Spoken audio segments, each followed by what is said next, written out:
ஸ்ரீ குருப்யோ நம. ஸ்ரீமத் பகவத்கீதை அர்ஜுன விஷாத யோகத்தினுடைய 37வது ஸ்லோகம். தஸ்மான் நார்ஹா வயம் ஹந்தும் தார்த்தராஷ்டிரான் ஸ்வபாந்தவான் ஸ்வஜனம் ஹி கதம் ஹத்வா சுகின ஸ்யாம மாதவ. அர்ஜுனன் மோகத்தோட பகவானிடத்தில் பேசிட்டு வரான். ஹே மாதவா அப்படின்னு பகவானை கூப்பிடுறான். அவன் ஒரு தீர்மானத்துக்கு வந்துட்டான்.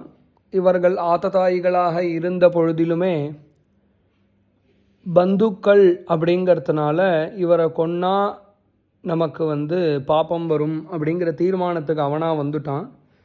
அதனால் இந்த ஸ்லோகத்தை சொல்கிறான், தஸ்மாத் ஆகையால் இவர்கள் ஆததாயிகள் ஆனாலுமே பந்துக்கள் ஆகிவிட்டதால் ஆகையால் நார்ஹா வயம் ஹந்தும், இந்த பந்துக்களை கொன்னா பாப்பம் வரும் அப்படிங்கிறத போன ஸ்லோகத்தில் சொன்னோம். அதனால் நாம் இவர்களை வதம் செய்யக்கூடாது.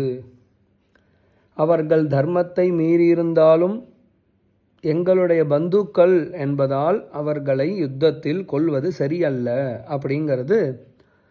தஸ்மான் நார்ஹா வயம் ஹந்தும் தார்த்தராஷ்டிரான் ஸ்வபாந்தவான் அப்படின்னு அர்த்தம். திருதராஷ்டிர புத்திரர்களான தன்னுடைய பந்துக்களை கொல்வது சரியல்ல அப்படிங்கிறத சொல்கிறான்.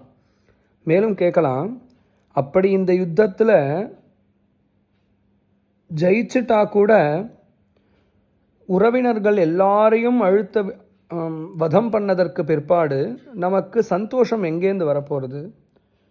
அதனால் இத்தகைய யுத்தம் வேண்டாம் அப்படிங்கிற தீர்மானத்துக்கு அர்ஜுனன் வந்துடுறான்.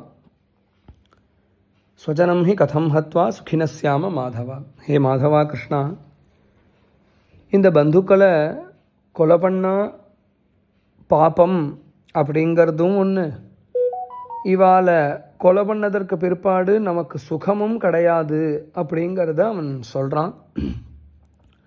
யுத்தம் பண்ணக்கூடாது, இவர்களை கொல்லக்கூடாதுங்கிற தீர்மானம் அப்படிங்கிறத வெளிப்படுத்துகிறான் இந்த ஸ்லோகத்தில். மேற்கொண்டு ஸ்லோகங்களில் அர்ஜுனனுடைய மனோபாவத்தை பார்ப்போம். ஸ்ரீ குருப்யோ நம.